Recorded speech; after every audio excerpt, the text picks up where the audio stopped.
Hello दोस्तों, welcome back to the channel. मैं हूं आपका होस्ट एंड दोस्त साहिल।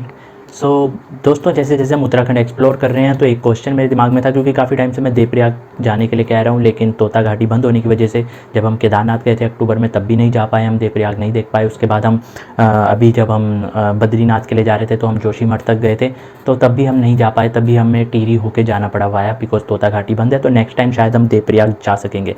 तो क्वेश्चन मेरे दिमाग में ये था कि हमारी जो एक बहुत ही पवित्र नदी है और राष्ट्र नदी है हमारी गंगा नदी, तो गंगा नदी से रिलेटेड एक क्वेश्चन था, क्योंकि जैसे हम उत्तराखंड से, बट हमारे घर वालों को भी शायद इन चीज़ों के बारे में इतना एग्जैक्ट नहीं पता है। तो जहाँ तक लोगों को ये पता है कि जो गंगा नदी है वो गंगोत्री से आती है और उसी को गंगा कहा जाता है।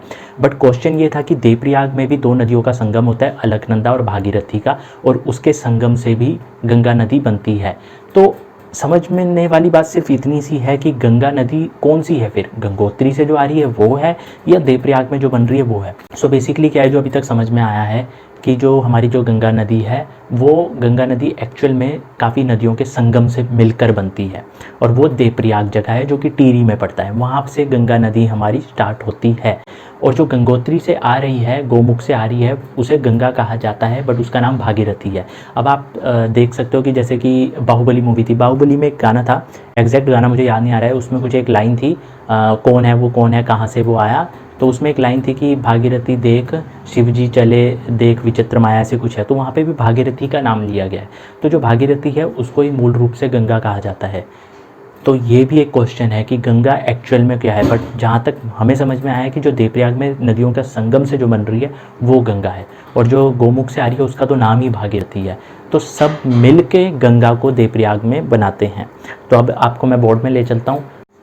तो गाइज़ ये डायग्राम है, इसमें मूल रूप से हम भागीरथी अलकनंदा के बारे में बात करेंगे, पर बोर्ड कम पड़ जाएगा, इसलिए अभी हम सिर्फ अलकनंदा के बारे में बात कर रहे हैं। और ये दो नदियाँ देवप्रयाग में जाके गंगा बनती है। तो अभी हम अलकनंदा के बारे में बात करें तो अलकनंदा, धौलीगंगा, नंदाकिनी, पिंडार, मंदाकिनी, ये नदियाँ हैं जो इधर अलकनंदा में चलती है। तो सबसे पहले चमोली के उत्तर में जहाँ तिब्बत बॉर्डर है वहाँ दो ग्लेशियर है, सतोपंत और भागीरथी खर्क।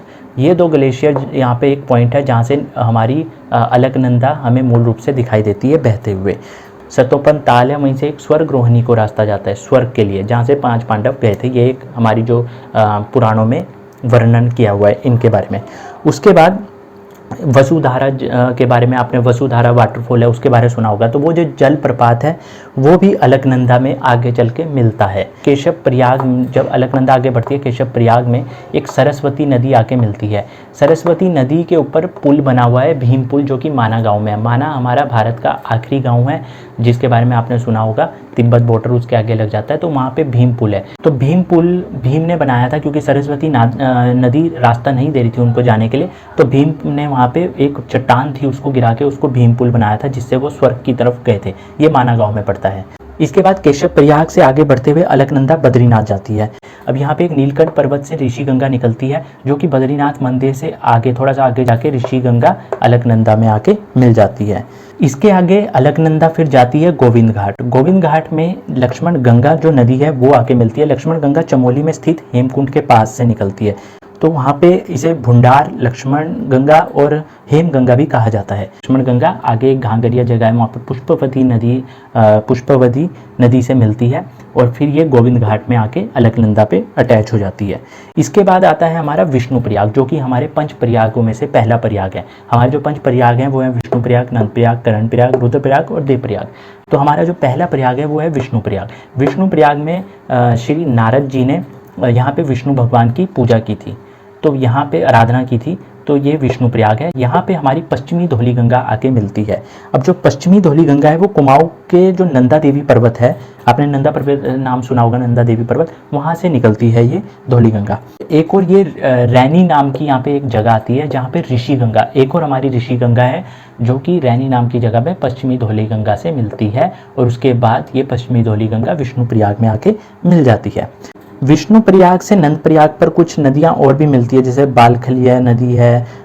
ये नदी तुंगनाथ और रुद्रनाथ से आती है। तो तुंगनाथ हमारे जो शिवजी भगवान है उनका सबसे ऊंचा मंदिर है, एक तो हाईएस्ट मंदिर है तुंगनाथ में। गया था, व्लॉग भी बनाया था मैंने, काफ़ी अच्छी जगह है, और वो हाईएस्ट शिवजी का मंदिर भी है, और दूसरी तरफ वो 5 केदारों में से एक केदार भी है। इसके अलावा बिरही गंगा, पताल गंगा और गरुड़ गंगा, ये सहायक नदियाँ हैं कुछ। उसके बाद नंद प्रयाग आता है, विष्णु प्रयाग के बाद आता है नंद प्रयाग। नंद प्रयाग में नंदाकिनी नदी मिलती है। नंदाकिनी नदी त्रिशूल पर्वत के पास नंदा घुघटी से निकलती है। कर्ण प्रयाग में पिंडार नदी मिलती है, जो कि बागेश्वर में पिंडारी ग्लेशियर है, वहाँ से निकलती है। और इसकी सहायक नदियाँ भी है, जैसे आटागाड़ नदी। तो काफ़ी सहायक नदियाँ भी है, उनके बारे में हम ज़्यादा भी डिटेल में बात नहीं कर रहे। इसके बाद कर्ण प्रयाग के बाद रुद्रप्रयाग आता है। रुद्रप्रयाग हमारा रुद्रप्रयाग जिले में ही आता है, और ये हमारा चमोली जिले में आता है, ऊपर का पार्ट। तो रुद्रप्रयाग में आके मिलती है हमारी मंदाकिनी नदी। मंदाकिनी नदी हमारी आती है केदारनाथ से। तो रुद्रप्रयाग में हमारी अलकनंदा से मंदाकिनी नदी मिलती है। मंदाकिनी नदी हमारी आती है केदारनाथ से। इसकी जो प्रमुख सहायक नदी है वो है वासुकी ताल और मधुगंगा। वासुकी ताल आपने सुना होगा, वासुकी ताल वहाँ पे केदारनाथ के पास में पड़ता है, वासुकी लेक है। तो वहाँ से एक नदी आ रही है जो कि सोनप्रयाग में आके मिलती है मंदाकिनी से। और फिर है मधुगंगा हमारी मंदाकिनी से कालीमठ में आके मिलती है, और उसके बाद ये रुद्रप्रयाग में जाके अलकनंदा से मिल जाती है। तो क्योंकि अलकनंदा की गहराई ज़्यादा है, मंदाकिनी की गहराई कम है, इसीलिए मंदाकिनी अलकनंदा पे मिल जाती है, और अलकनंदा ही आके उसको अपने साथ लेके चलती है देवप्रयाग की तरफ। तो हमारा जो पंच प्रयागों का लास्ट प्रयाग है देवप्रयाग, और महत्वपूर्ण प्रयाग है क्योंकि यहाँ पे देवप्रयाग में ही हमारी गंगा बनती है।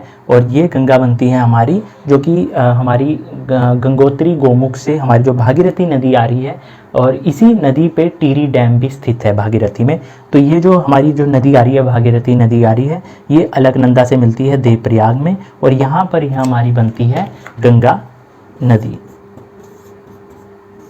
तो गंगा नदी हमारी बनती है देवप्रयाग में, जो कि भागीरथी और अलकनंदा के मिलाप से बनती है।